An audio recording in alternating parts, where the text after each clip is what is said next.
Ozonolysis तीन तरह से होती है, रिडक्टिव होती है, ऑक्सीडेटिव होती है, और हमारे पास जिसमें जिंक एब्सेंट वगैरह रहता है उसके ऊपर देखते हैं। चलो भाई, करना क्या है, हमारे पास जैसे मान लीजिए ये दिया गया है डबल बॉन्ड CH ओके बच्चों, हमारे पास मैंने बोला तीन तरह की ओजोनोलाइसिस मिलती है, O3, यहां भी मिलेगा O3, यहां भी मिलेगा O3। तरीका सिखाऊंगा कैसे करना है। एक में क्या होगा, जिंक प्रेजेंट होगा, एक में जिंक एब्सेंट होगा।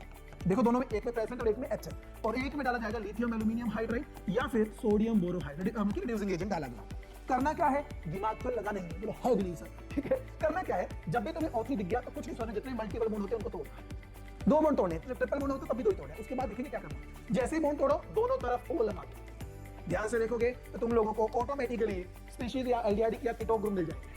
क्या दिख रहे हैं, क्या बन के आया बच्चों हमारे पास बन गया RC double bond OH aldehyde, और दूसरा भी बन गया एल्डिहाइड, है ना आसान सा काम। यदि यहाँ मान RC जगह H की जगह R होता तो कीटोन मिल जाता, जो भी होगा।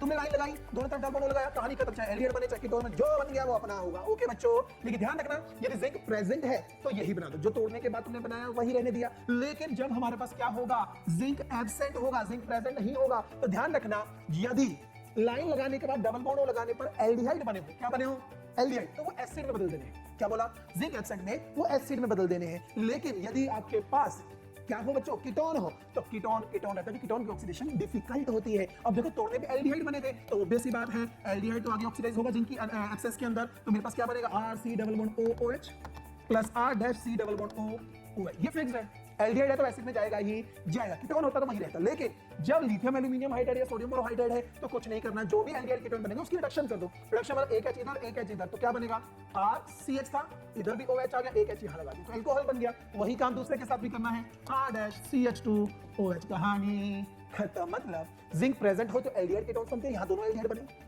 यदि जिंक एब्सेंट हो तो एल्डिहाइड एसिड में बदल जाते हैं, कीटोन कीटोन भी रहते हैं। लिथियम एल्यूमिनियम हाइड्राइड या सोडियम बोरोहाइड्राइड प्रेजेंट हो तो अल्कोहल मिलते हैं। ये फिक्स प्रोडक्ट है, कभी चेंज नहीं होता। बट हाँ, कभी कभी एग्जामिनर सिर्फ ओजोनोलाइसिस वर्ड लिख देता है, रिएजेंट नहीं देता। तो याद रखना, यदि हमारे पास ओजोनोलाइसिस लिखा है, नहीं लिखा कि किसकी प्रेजेंस है किसकी एक्सेस, तो एक चीज आपने ध्यान रखनी है, एल्कीन हो, रिएक्टेंट क्या हो एल्कीन, तो हम जिंक प्रेजेंट मानकर चलते हैं।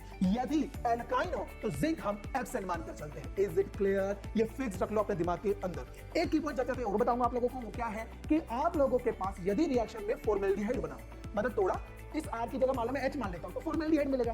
फॉर्मेल्डिहाइड हो, जिंक एब्सेंट हो तो वो एसिड में जाएगा, फॉर्मिक एसिड बनेगा, लेकिन रिएक्शन रुकेगी नहीं, वो फॉर्मिक से CO2 प्लस वाटर बना देगा। ये ध्यान रखना, ये सिर्फ फॉर्मेल्डिहाइड के लिए, और बाकी एल्डिहाइड एसिड में जाएंगे, आगे नहीं ऑक्सीडाइज होते, लेकिन फॉर्मेल्डिहाइड फॉर्मिक में तो जाएगा, लेकिन उससे आगे वो CO2 प्लस वाटर बना देगा। ये दोनों की दिमाग में रखना। यदि समझ आ रहा है, अच्छे समझ, जल्दी से बच्चे कमेंट करना है ताकि हमें पता लगे कि तुम लोगों को ये समझ आ रहा है।